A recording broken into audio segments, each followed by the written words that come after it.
A good friend of mine, let's call him Lao Li, has been retired for years now. One habit he was always proud of was his morning water. Every single day, the moment he got out of bed, he would head straight to the kitchen and drink a full glass. He told me it was his wake-up water, a way to flush out his system, thin his blood, and feel truly awake. And he wasn't wrong.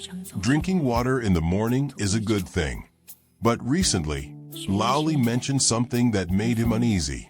He said sometimes, after that glass, his stomach felt cold and heavy, like he'd swallowed a smooth, cold stone. The discomfort would linger all morning. Other times, he felt the water rush right through him, sending him straight to the bathroom, as if his body wasn't holding on to it at all. He looked at me and asked, "Do you think I should stop drinking water in the morning?" I told him, it's not the water. It's not even the drinking. It's the how. How we drink it is something we rarely think about. Today, let's sit down and talk about this first glass of water. Nothing complicated, nothing frightening. Just a gentle look at how to make that morning sip feel more comforting and more settled for the body. Think about your body the moment you first wake up. Your eyes are open, but inside, things are still waking up. Your heartbeat is still slow. Your stomach is still at rest. Your whole system is like an engine that's just been started on a cold morning. It needs a moment to idle before it's ready to go. Now, if you suddenly gulp down a full glass of cold water, your body doesn't just accept it. It's startled. After being kept warm under the covers all night, your insides are suddenly hit with something cold. Your stomach and intestines may tighten up for a moment. For some of us, that feels like a chill or a bloated sensation. For others, it's a sudden urge to find a bathroom. The water isn't the problem. The way our body receives it is. In traditional Eastern wellness, there's a simple way to picture this. It's said that in the early morning, your inner energy, the warmth that powers digestion, is just a small, tender flame. You want to protect it. When you drink a big glass of ice-cold water, it's like throwing a pail of cold water onto that tiny fire. It doesn't go out, but it has to work much harder to recover. The point here isn't really about fire, of course. It's about the energy your body uses for digestion and circulation. So, the first thing to reconsider isn't whether to drink water, but the temperature. Many of us reach for cool or room temperature water because it feels refreshing. But at this stage of life, warm water is often what the body welcomes. It's close to your internal temperature. Drinking it doesn't require your body to spend extra energy warming it up. It doesn't shock your stomach. It arrives like a gentle, familiar friend instead of a sudden stranger at the door. The second thing is the way we drink. Lao Li's old way was to fill a large glass and drain it in 3 or 4 big gulps. It felt efficient, like a job well done. But think about it, a large volume of liquid suddenly filling a stomach that's been empty all night. The stomach is given no time to prepare. It's not hydration, it's a flood. There is a deep respect for gentleness in our tradition, the idea of a slow, steady pace. We're told to chew our food slowly. The same can apply to water. I suggested to Lao Li that instead of a full glass, he try 3 small sips. The first sip, don't swallow right away. Just hold it in your mouth. Let it moisten your lips and throat, which are dry from a night of breathing. The second sip, swallow slowly. Feel that gentle warmth travel down your throat and settle in your stomach. There's no rush.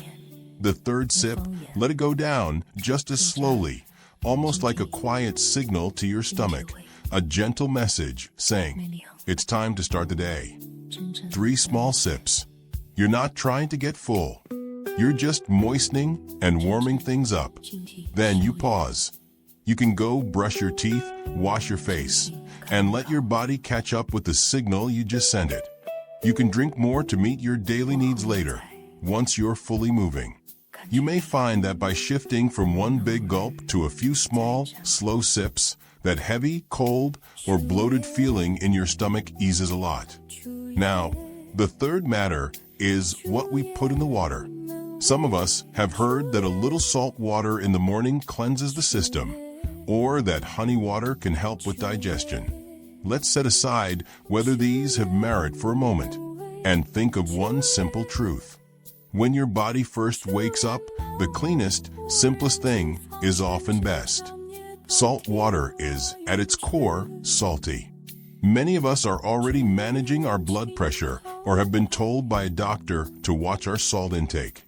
A glass of salty water first thing in the morning adds extra sodium right when your body is most sensitive. A habit meant for wellness may unintentionally create an imbalance. Honey water sounds gentle and nourishing, but it is a sugar water. For anyone keeping an eye on blood sugar, this can cause a rapid spike on an empty stomach. Again, a good intention can bring an unwanted burden. For many of us at this age, the simplest choice is often the safest. The most nourishing drink isn't the one with special things added. It's a glass of plain, warm water. It brings no extra load. Your body doesn't have to process salt or sugar. It only has to receive the water itself.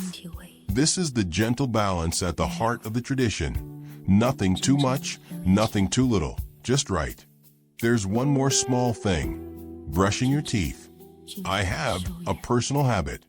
Before I drink that first sip, I brush my teeth. When I was younger, I didn't think about it. But as I've gotten older, it just feels better. After a whole night, you want a fresh start. To clean your mouth first, and then drink that warm, clean water just feels right. It's not a big medical rule. It's a small, personal ritual. You tidy yourself up, and then you welcome the new water in. It makes the morning feel clear and orderly. So, after all this, we can put into one simple thought. Don't rush your first glass of water. Drink it warm. Sip it slow. Let me share the simplest routine in case you want to try it. Before you go to bed tonight, pour some hot water into a thermos or a closed cup and place it on your nightstand. When you wake up tomorrow, don't jump out of bed. Sit up and take a moment. Then get up, brush your teeth, and come back to that cup. The water will have cooled to a warm, comfortable temperature. Sit down on the edge of your bed or at the table and take your first 3 small sips, calmly and slowly. A few heartfelt words to leave with you. If you have a heart condition, a kidney issue, or your doctor has limited your daily fluid intake, please stick to that advice. What we've talked about today is how to drink more comfortably, not to drink more volume. Do not increase your amount. Let your doctor's guidance be the rule. And if you try sipping warm water slowly and still feel stomach discomfort, or if something doesn't feel right, please don't look to this glass of water as the answer. Speak with your doctor. This glass of water is just a small habit adjustment. It doesn't replace medicine or medical advice. Its only job is to make that very first sip of the day feel like a gentle, warm greeting, not a shock. At this stage of life, the biggest worry shouldn't be moving slowly.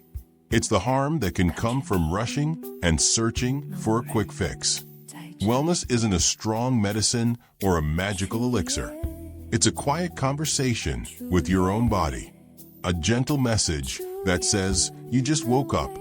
No rush. I'll give you warmth. Take your time.